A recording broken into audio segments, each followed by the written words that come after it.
morning,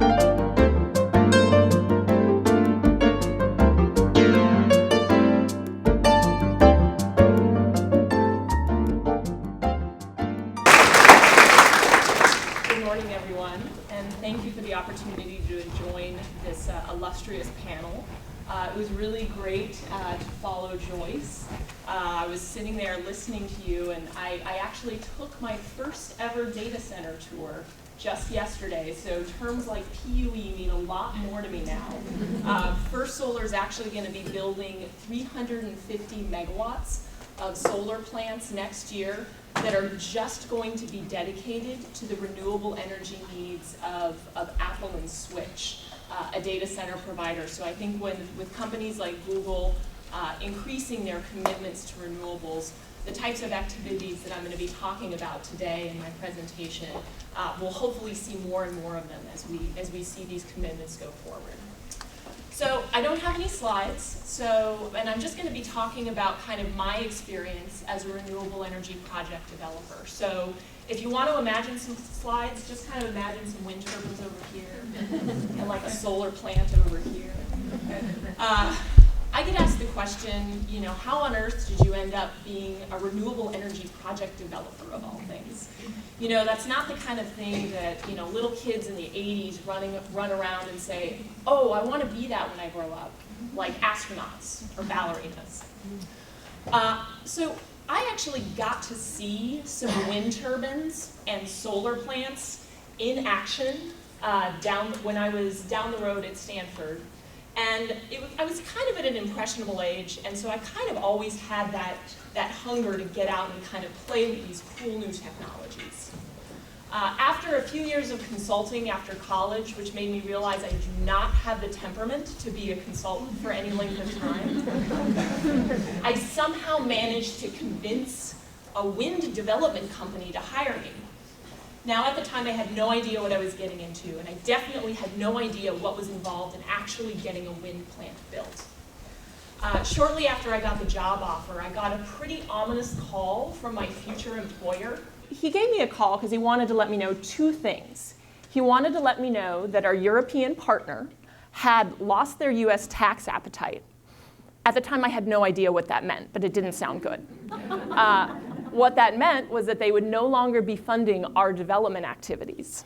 The second thing he wanted to let me know was that something called the production tax credit, the PTC, was about to expire. So, that sounded pretty rough, but he wanted to let me also know that if I was game, the job offer still stood. Needless to say, I was game. And so began 5 years of hanging out with West Texas ranchers that have so much land that they don't even talk in terms of acres, they talk in terms of square miles or sections. Spending time with wheat farmers in Central Oregon, with utility planners, with electrical engineers, with environmental groups, with avian biologists, and lots of elected officials. That was a pretty good experience. And although I was very fortunate, I got the chance to be mentored by the best development team in the wind industry. I was pretty young, and eventually I got kind of curious about other technologies. So in 2006, I made the switch to a PV startup called OptiSolar. So back in those days, PV was something that we were going to use for cute little 20 megawatt projects, and solar thermal was going to be where the real large scale action was. So I don't know how many of you remember those days, but so imagine my surprise and delight when I proceed to spend the next 5 years working on the Topaz Solar Farm, which at 550 megawatts is one of the largest PV plants in the world today. So that project pushed me way outside of my comfort zone. It basically took what was tantamount to a grueling multi-year political campaign to be able to get assured of an approval for it in a pretty contentious political environment. So basically, all of a sudden, I was no longer just sort of reviewing interconnection studies and negotiating leases with landowners that had prime solar real estate. All of a sudden, I was like dealing with angry callers on radio shows and talking to reporters a bunch, which is definitely not what I set out to do. That project really, really broke apart my starting assumption when I went into solar, which is that solar projects must be more easy to permit than wind projects. That's not the case at all. Turns out, in California, pretty much building anything is really difficult. But for the reasons that Joyce talked about, it's also really important. We've got a lot of industry here. There's a lot of growth. There's a lot of new needs for electricity. So it's all worth it. So when along the way, the startup that I was at, OptiSolar, sort of collapsed, and I found my way to First Solar, which has been a great thing, but it's definitely been a transition from kind of the small company startup lifestyle to an S&P 500 firm like First Solar.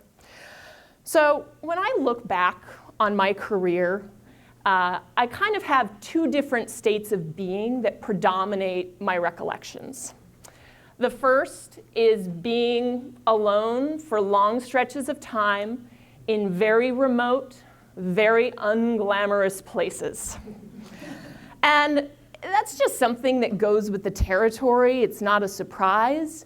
But as I get older, I really want to spend more time at home with my family.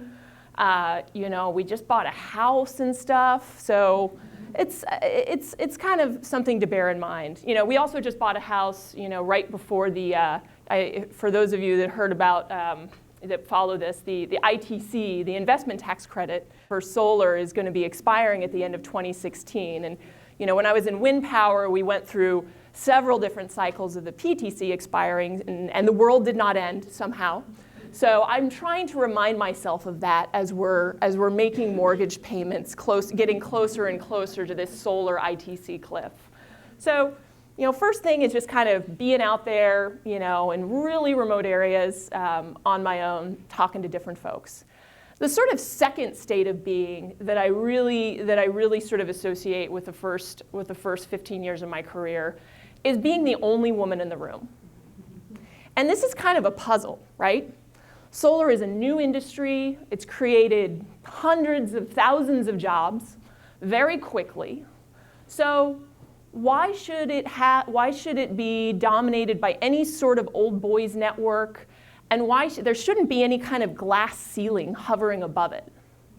In spite of that, when I go to conferences or when I just look around at other companies, I see that the executive, finance, development, all these kind of key functions at these solar companies are dominated by men. So I ask myself, well, why is that? What can I do about that? I think one of the reasons that I continue to observe as to why this is happening is that there's just an old-fashioned resistance to the idea of women as leaders. Witness Hillary's second presidential campaign. Somehow, after decades of feminism and nearly 100 years after we got the vote, it's still easier to think of women as team members rather than team leaders. I remember a former boss of mine, when assigning a older, more experienced man to one of my teams, telling me that I needed to manage him, but don't let him know he's being managed. I said, how does one even do that? Power of suggestion? I'm really not sure. Predictably, that did not go super well. I've also experienced getting labeled as difficult when I thought I was just communicating clearly and directly. Something I'm seeing a lot of heads nod in the room. Yep. So I can't paint with too broad a brush here. I've also worked with a lot of men and women who have been very aggressive about supporting women's leadership. And I try to pay it forward when I see women in solar starting off their careers. But I have to wonder, if we look ahead 10 or 20 years, who is going to be in the executive committees and boards of solar companies? Is solar just going to go the way of many other industries that have gone before it? Or are all the talented women that I've worked with up until this point going to have a shot at the C-suite? It's a big question. And I'm glad we're all here today to kind of address these issues and workshop how we can really change things. I'd really love to see a lot of faces in this room become part of the boards of clean tech companies as we go forward. And I'm looking forward to discussing that. Thank you.